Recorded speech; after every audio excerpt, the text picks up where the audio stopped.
Eh, Nampaknya Zoom-nya bukan yang pro ya.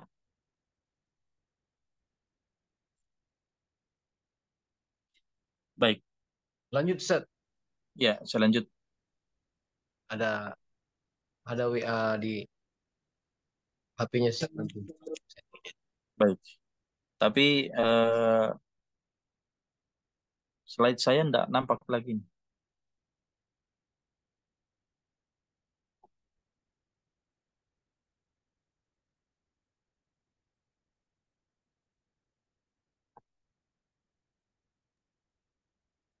Slide-nya Ustadz Ayub belum kelihatan lagi nih. Bisa di-share ulang set. Ya,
ya.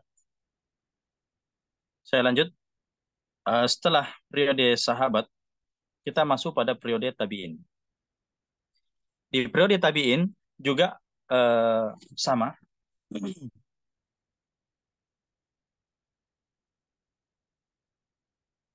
Ya, di periode tabi'in mereka melanjutkan ijtihad para sahabat. Ya. Jadi karena namanya generasi, generasi itu kan permasalahan yang nampak itu banyak. Ada masalah-masalah kontemporer, ada masalah-masalah nawazil yang muncul, ya. Sehingga para tabi'in menghadapi masalah-masalah yang mungkin belum pernah terjadi di zaman sahabat. Belum pernah terjadi di zaman Nabi Shallallahu Alaihi Wasallam, di zaman sahabat juga tidak pernah. Dicari jawabannya di dalam Al-Quran tidak ada, dicari jawabannya dalam hadis tidak ada, ya. Dicari fatwa-fatwa sahabat, ya, itu juga tidak ada. Akhirnya para tabiin juga melakukan proses ijtihad, ya. Mereka juga beristihad. Dan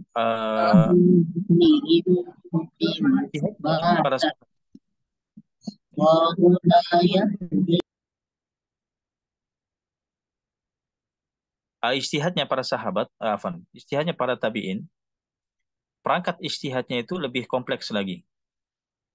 Sudah ada Al-Quran, ada hadis jelas, kemudian ada kias, dan sudah ada ijma, ya, ada ijma dari ijma-ijma sahabat. Ketika sahabat bersepakat atas sesuatu, maka itu merupakan ijma yang bisa dipegang oleh para tabiin. Nah, kemudian di periode ini muncullah fikih negeri-negeri. Ya, karena tadi para sahabat yang banyak beristihad itu, ya, mereka tersebar, ada yang di Irak, ada di Madinah, ada di Mekah, ya, bahkan ada yang di Yaman, ada di Syam. Nah, maka muncul fikih negeri-negeri. Ya, fikhul buldan istilahnya. Ada fikih Irak, ada fikih Hijaz. Nah, ya, Hijaz ini Mekah, Madinah. Dan ini yang menjadi cikal bakal terbentuk saat dua madrasah besar di periode tabi'in. Dua madrasah besar ini adalah madrasah ahli hadis, ya, yang berpusat di Mekah dan Madinah, dan ada madrasah ahli ra'yi yang berpusat di Irak. Nah,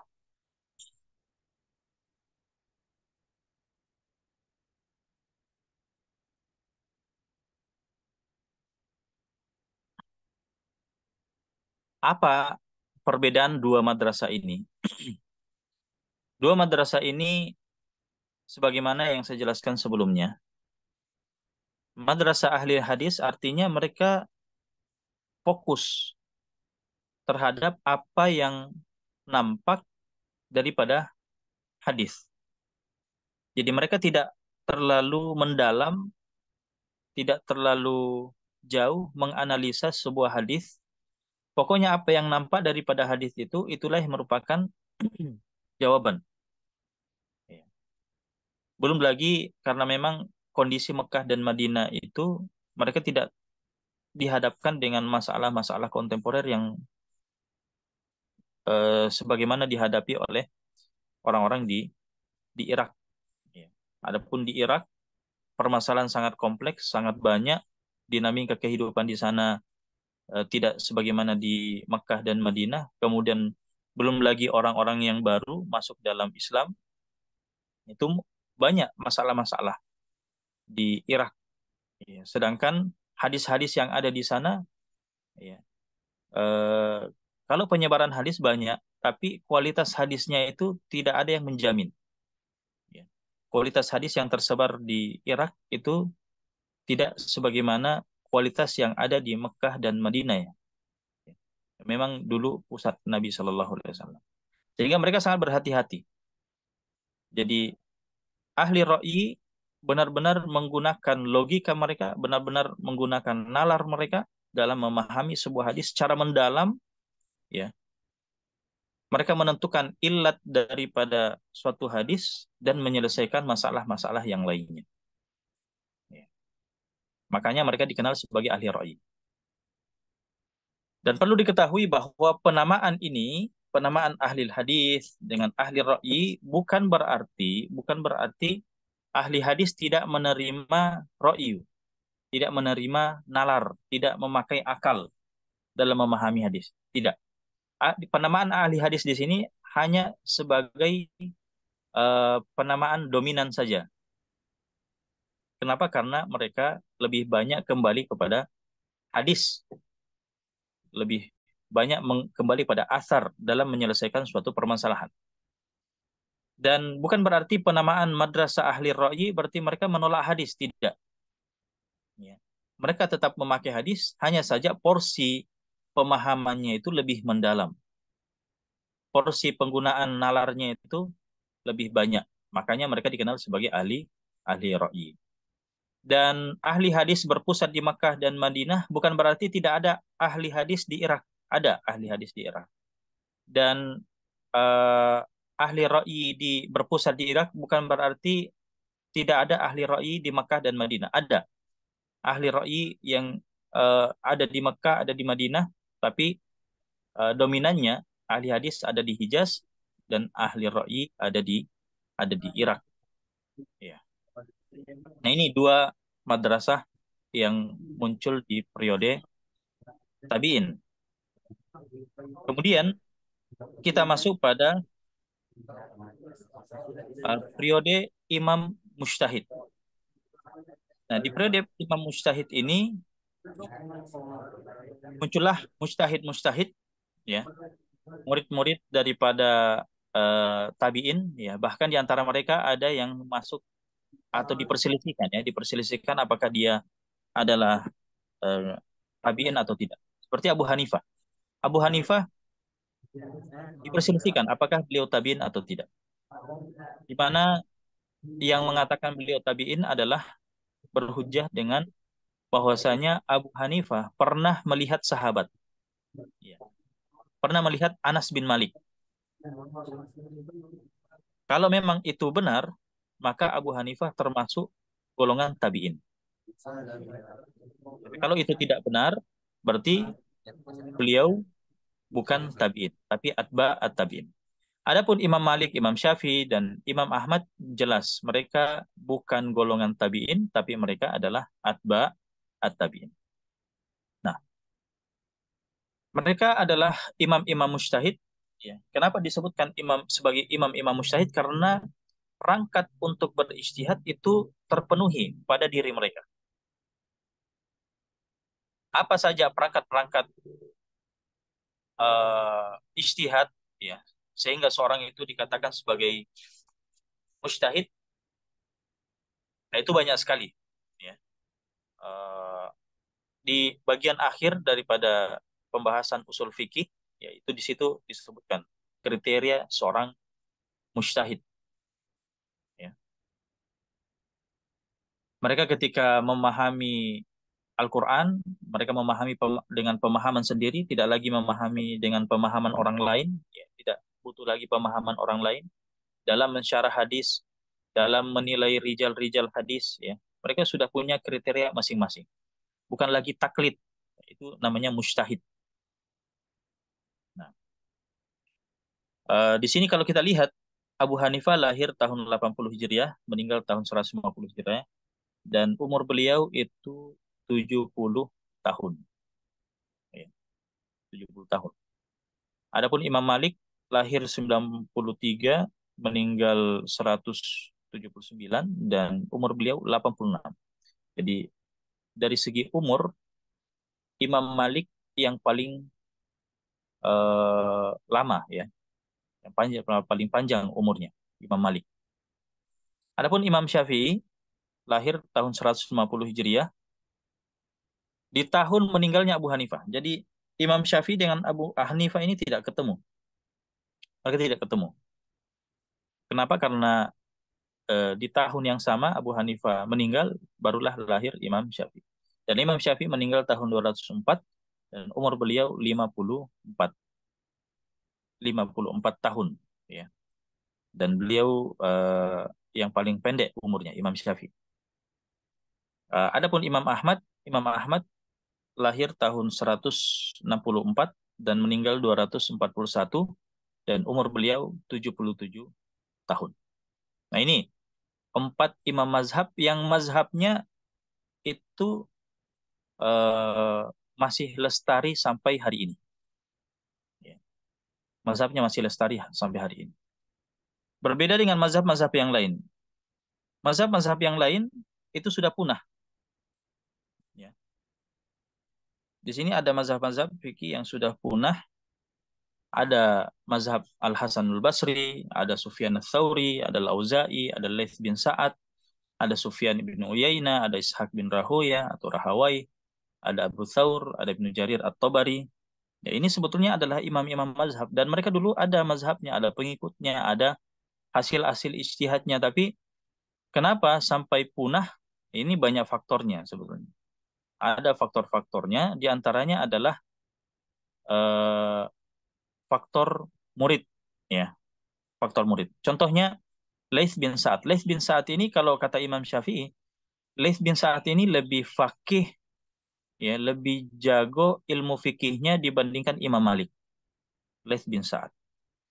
Tapi kata Imam Syafi'i bahwasanya Laits bin Sa'ad ini punah mazhabnya karena murid-muridnya yang tidak meneruskan.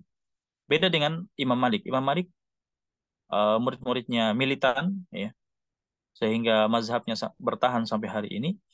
Sedangkan Laits bin Sa'ad itu sudah punah mazhab. Begitu juga dengan At-Tabari. At-Tabari di sini kalau kita baca nama ini adalah seorang ahli tafsir, ya. Tafsir At-Tabari. Siapa yang tidak kenal dengan tafsir At-Tabari?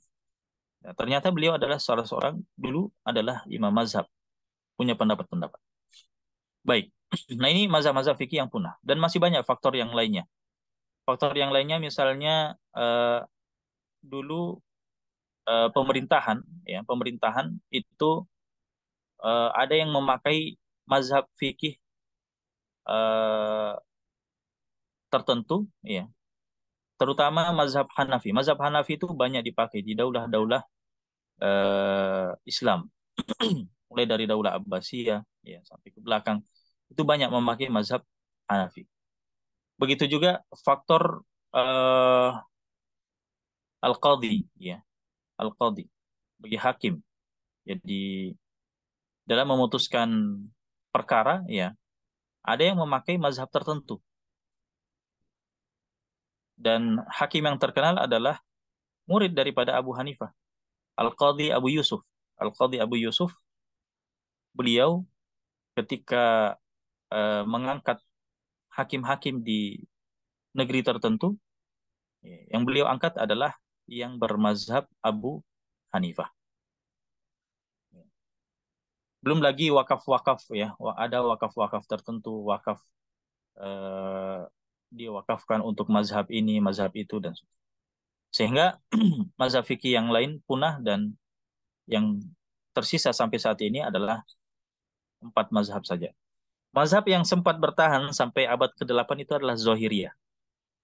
Ya. Mazhab Zohiri, Abu Daud al-Zohiri yang disebarkan oleh Ibnu Hazm. Ya.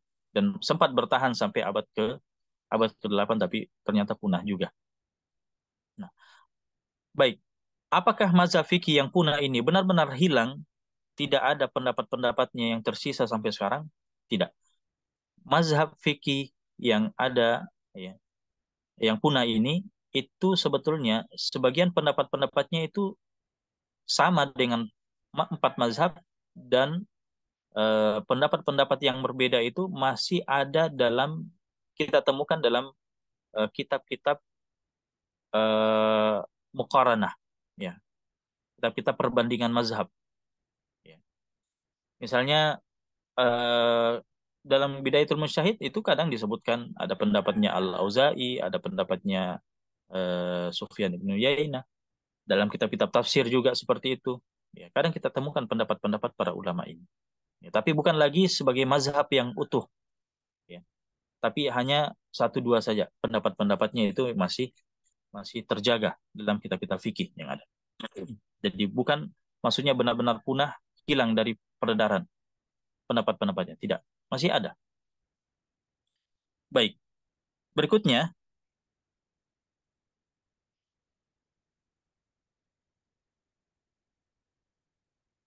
Nah, di sini kita lihat bahwasanya 4 mazhab yang ada itu benar-benar adalah representasi nyata daripada fikih salaf. Nah, di sini kita lihat ya kesimpulan daripada apa yang kita jelaskan tadi, bahwasanya ada 3 tempat yang eh, terpusat penyebaran para sahabat, dan di situ mereka menyebarkan ilmunya, fatwa di sana mereka berfatwa, di sana mereka berijtihad, turun kepada para tabiin dan turun kepada para imam-imam mazhab. Di Madinah misalnya, di sana ada Zaid bin Sabit dan Ibnu Umar. Nah, Zaid bin Sabit dan Ibnu Umar itu punya murid. Ya. Ibnu Umar punya murid anaknya sendiri Salim, ya, dan juga Nafi. Nafi adalah budaknya. Ya. Kemudian Salim punya murid namanya Zuhri. Al-Imam Zuhri. Siapa yang tidak kenal dengan Al-Imam Zuhri? Ibnu Syihab Az-Zuhri. Nah, Al-Imam Zuhri, ya, itulah guru daripada Imam Malik. Imam Malik sebagai Al-Imam, Imam Daril Hijrah yang memang mukim di Madinah, itu adalah murid daripada Al-Imam Az-Zuhri. Dan Imam Malik juga sempat belajar kepada belajar kepada Nafi' yang merupakan murid daripada Ibnu Umar langsung. Ya. Nah, kemudian ya Imam Malik guru daripada Imam Syafi'i. Dan Imam Syafi'i sebetulnya itu juga awalnya berasal dari Mekah. Kalau di Mekah kan ada Abdullah bin Abbas tadi. Abdullah bin Abbas diwarisi oleh Amr bin Dinar. Amr bin Dinar diwarisi oleh Sufyan ibn Uyainah. Dan Sufyan ibn Uyainah ini adalah guru daripada Imam Syafi'i dan juga guru daripada Imam Ahmad bin Hambal. Adapun di Irak di sana yang mungkin di sana sahabat adalah Abdul Mas'ud, kemudian eh, diwarisi oleh Alqamah An-Nakhai, kemudian Ibrahim An-Nakhai, Hamad, ya. Dan Hamad ini adalah guru daripada Abu Hanifah. Dan Abu Hanifah punya murid namanya Muhammad bin Hasan Asy-Syaibani. Dan Muhammad bin Hasan Asy-Syaibani inilah yang merupakan guru daripada Imam Malik dan guru juga daripada Imam Syafi'i. Jadi di sini kita bisa lihat bahwasanya 4 mazhab yang ada saat ini itu benar-benar adalah gambaran nyata, ya, daripada fikih para salaf, ya, generasi salaf. Jadi kalau ada yang mengatakan sekarang saya mengikuti manhaj salaf. Saya mengikuti pendapat salaf. Kita lihat salaf yang mana. Buktikan dulu salaf yang mana. Kalau dia menolak ya mazhab-mazhab fikih, ya berarti dipertanyakan salafnya itu gimana? Ya. Karena mazhab empat mazhab yang ada sekarang itulah perwakilan yang nyata, yang real daripada fikihnya para salaf. Sehingga dipertanyakan kalau ada pengakuan-pengakuan salaf yang lainnya kemudian anti mazhab, ya, itu dipertanyakan. Salafnya yang dimaksud siapa? Jangan-jangan salafnya itu justru adalah tokoh-tokoh belakangan, ya. Atau mungkin salaf itu adalah gurunya dan gurunya lah salaf sehingga menyelisihi gurunya, menyelisihi salaf, dianggap menyelisihi salaf atau menyelisihi Al-Quran dan Sunnah. Ini lebih parah lagi, ya. Jadi ini sebetulnya alasan kenapa saya membahas fikih mazhab, karena fikih mazhab ini, ya, khususnya mazhab Syafi'i itu luar biasa. Kita lihat di sini Imam Syafi'i adalah murid daripada Imam Malik, dan Imam Syafi'i juga murid daripada Muhammad bin Hasan Asy-Syaibani. Jadi di sini Imam Syafi'i bisa menggabungkan dua madrasah besar tadi, menggabungkan madrasah ahli hadis yang diwariskan oleh Imam Malik dan mewariskan madrasah ahli ra'i, ya, turunan daripada Abu Hanifah.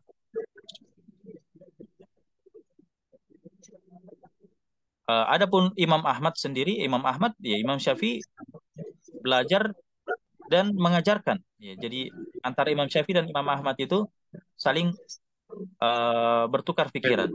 Hah? Ya, Apa? Imam Imam Syafi'i banyak belajar bagaimana mengenal kualitas hadis kepada Imam Ahmad, dan Imam Ahmad belajar kepada Imam Syafi'i tentang memahami hadis. Ya. Nah ini antara Imam Syafi'i dengan Imam. Belum lagi negeri kita memang tidak bisa dipungkiri bahwa penyebaran di negeri kita banyaknya adalah mazhab Syafi'i. Aduh, Dan nanti mau kurang mungkin sholat di mana? itu. Jangan di situ Ada dulu. mic yang bermalam.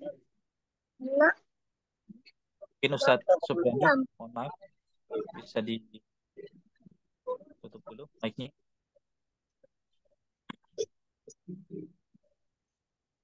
Ya, jadi ini alasan kenapa kami membahas eh, berdasarkan mazhab, ya. Adapun eh, beberapa lontaran-lontaran atau beberapa kritikan-kritikan terhadap mazhab, mungkin ini agak panjang pembahasannya. Banyak kritikan-kritikan terhadap mazhab, ya. Dan bagaimana menjawabnya, saya tidak tahu. Ini waktu masih cukup tidak?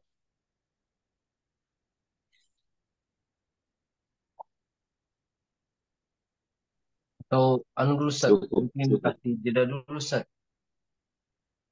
Boleh, kita jeda dulu ya. Biar kita kembalikan dulu ke jamaah ini. Ada yang sudah pergi antar anaknya ini kayaknya ke sekolah ini. Oh begitu. Baik. Iya. Tadi kita sepakati Bagaimana sampai jam. para jamaah ini kira-kira eh, ada respon untuk bertanya Lanjut, atau lanjut. ada apa gimana? Ini Lanjut. sudah banyak materi yang disampaikan Ustadz Ayub ini, wah. Ini bisa di-share ini slide-nya Ustadz ke teman-teman Boleh, Ustaz. itu di PW. Ini ilmu yang penting ini Ustadz. Lanjut, Ustaz. Lanjut. Lanjut atau mau diskusi? Boleh juga. Lanjut saja dulu, Ustaz. Lanjut saja. Oke. Baik, kita Gimana? lanjut. Lanjut ya. Kita persilakan. Lanjut lagi Ustadz. Ya. Eh, masih berkaitan dengan mazhab. Kalau slide saya semalam saya bikin sampai di sini saja. Tapi di sini saya akan bahas beberapa i'tiradat. I'tiradat itu artinya kritikan-kritikan, ya. Kritikan-kritikan terhadap mazhab. Atau saya bahas dulu apa sebenarnya hukum bermazhab ini, ya. Apa hukum bermazhab? Apakah wajib? Apakah haram? Ya, dan seterusnya. Pertama, kita harus pahami terlebih dahulu, ya. Kita harus pahami terlebih dahulu bahwasanya manusia secara umum terbagi menjadi dua. Ada yang mampu untuk beristihad dan ada yang tidak mampu beristihad. Yang mampu beristihad ini namanya mujtahid, ya, yang memenuhi kriteria untuk beristihad. Yang memenuhi kriteria untuk beristihad, apa saja kriterianya? Itu banyak sekali. Pokoknya mau menguasai ilmu Islam, baik yang ilmu al-ghayah atau ilmu al-alah, ya, ilmu tujuan, ya, seperti akidah, kemudian fikih, kemudian tasawufnya, ya, itu ilmu al-ghayah yang harus kita pelajari semua. Dan harus juga menguasai ilmu alat. Ilmu alat ini ya seperti usul fikih, qawaid fikih, ilmu bahasa Arab, ya, nahwu sorof, balaghah, kemudian ilmu hadis, ilmu tafsir, ya. Itu kriteria sebagai seorang mujtahid. Artinya seorang mujtahid itu sudah punya usul tertentu. Kalau beristihad tidak lagi pakai usulnya Imam Syafi'i, Imam Ahmad, Malik dan seterusnya. Dia harus punya usul tersendiri baru dikatakan sebagai mujtahid. Yang sekarang Mujtahid anak-anak anggota ukur. karena mujtahid ini masih bertingkat-tingkat sebetulnya. Mujtahid masih Ada bertingkat-tingkat. pun Ada tingkat namanya saran deh. mujtahid mutlak, ada namanya mujtahid Yang sama muntasib. teman-teman. Mujtahid mutlak itu artinya Aku foto fikih dan usul. Fikihnya adalah hasil ijtihadnya sendiri. foto anuku. Videoku. Idmi Saya ada Bone, di sini. bisa ditutup dulu mic-nya. Ya, saya lanjut. Jadi mujtahid juga masih bertingkat-tingkat.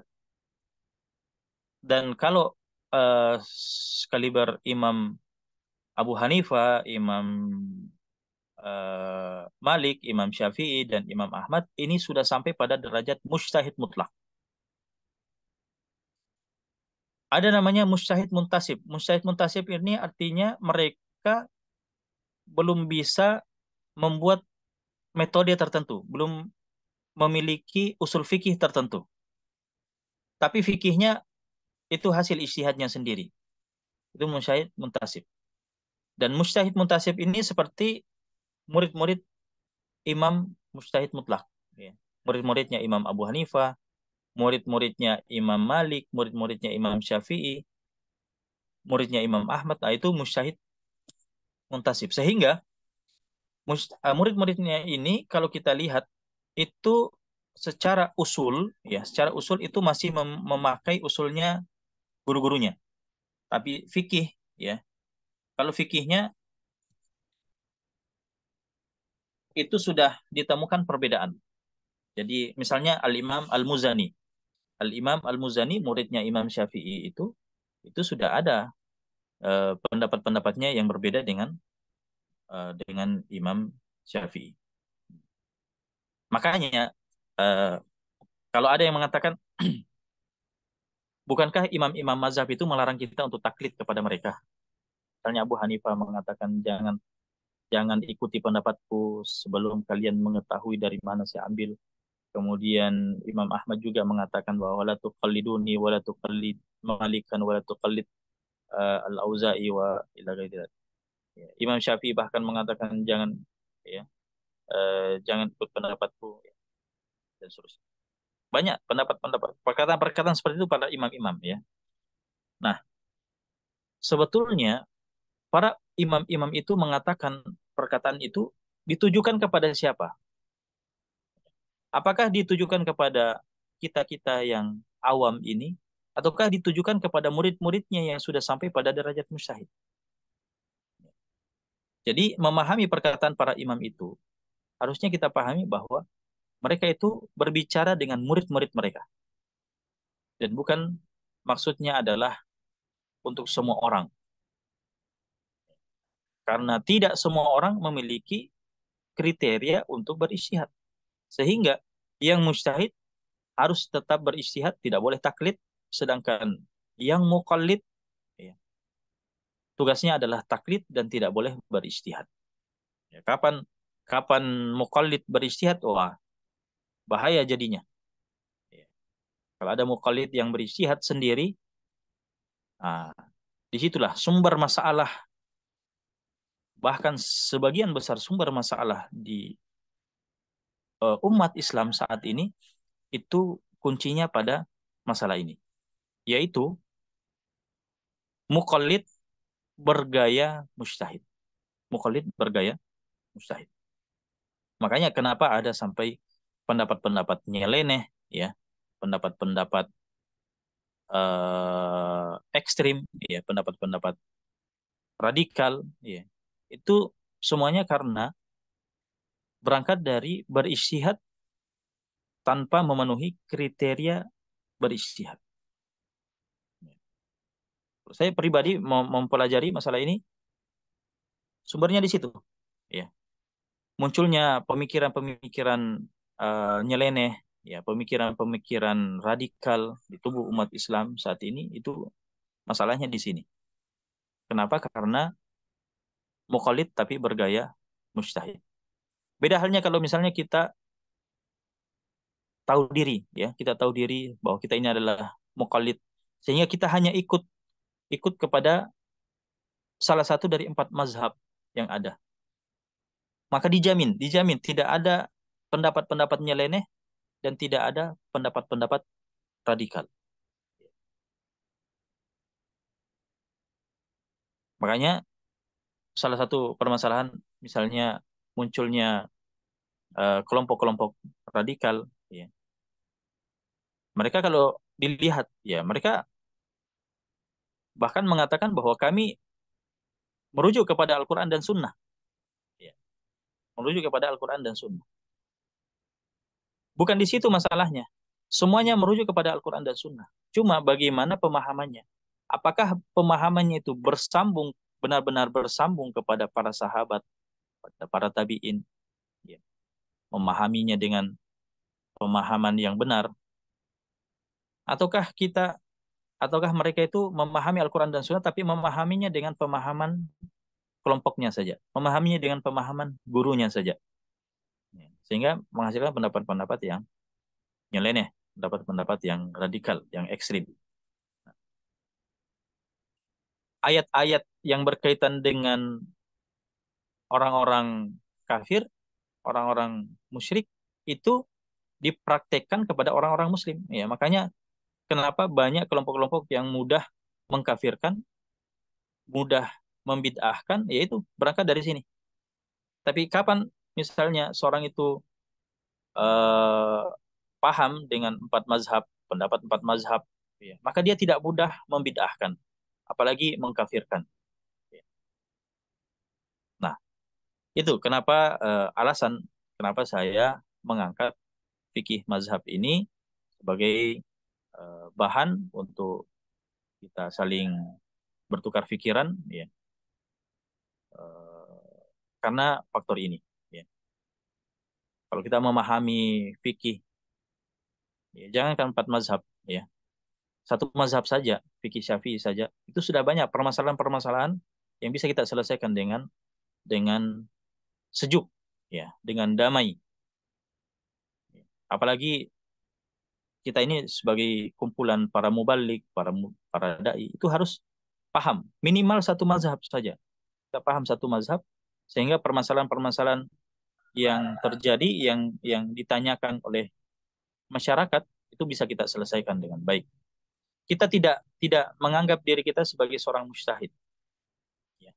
Tapi kita bisa menjadi mata rantai, menjadi jembatan antara orang-orang awam dengan ya dengan imam-imam mujtahid. Jadi saya pribadi ya, memahami Al-Quran dan Sunnah dengan pemahaman Imam Syafi'i itu jauh lebih baik daripada pemahaman saya pribadi terhadap Al-Quran dan Sunnah.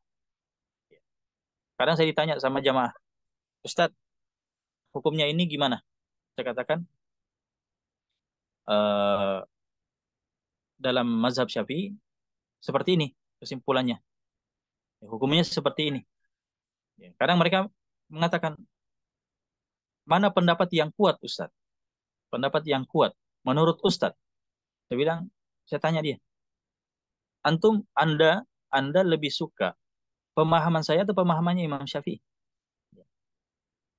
Anda lebih suka pemahamannya Ayub Subandi terhadap Al-Quran dan hadis atau pemahamannya Imam Syafi'i? Siapa saya jika dibandingkan dengan Imam Syafi'i? Dan jika kalau kita berbicara tentang mazhab, mazhab ini bukan satu orang dua orang ya. Ketika kita mengatakan mazhab Syafi'i, itu bukan cuma Imam Syafi'i, bukan cuma Imam Malik, Imam Ahmad, Imam Abu Hanifah, tidak. Tapi ketika sudah disebut sebagai mazhab, maka mazhab itu ibarat pemahaman banyak orang dari zaman ke zaman. Itu namanya mazhab. Ya. Jadi bukan cuma satu orang, bukan cuma Imam Syafi'i saja.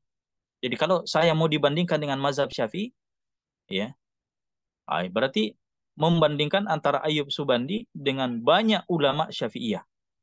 Ya. Jangankan banyak, satu orang ulama Syafi'iyah saja saya dibandingkan, ya saya jauh sekali. Kita ini jauh sekali. Ya. Apalagi mau dibandingkan dengan Imam Syafi'i atau Imam Nawawi atau Ibnu Hajar atau Imam Ar-Ramli, ya, Zakaria Al-Ansari dan seterusnya. Banyak sekali. Nah, jadi itu Ustaz. Ya, nampaknya sudah jam 7 dan mungkin kita manfaatkan saja waktu untuk diskusi. Mungkin ada yang ingin didiskusikan. Eh, Kami persilahkan. Baik. Bagaimana jamaah? Ada 14 jamaah ini yang ada.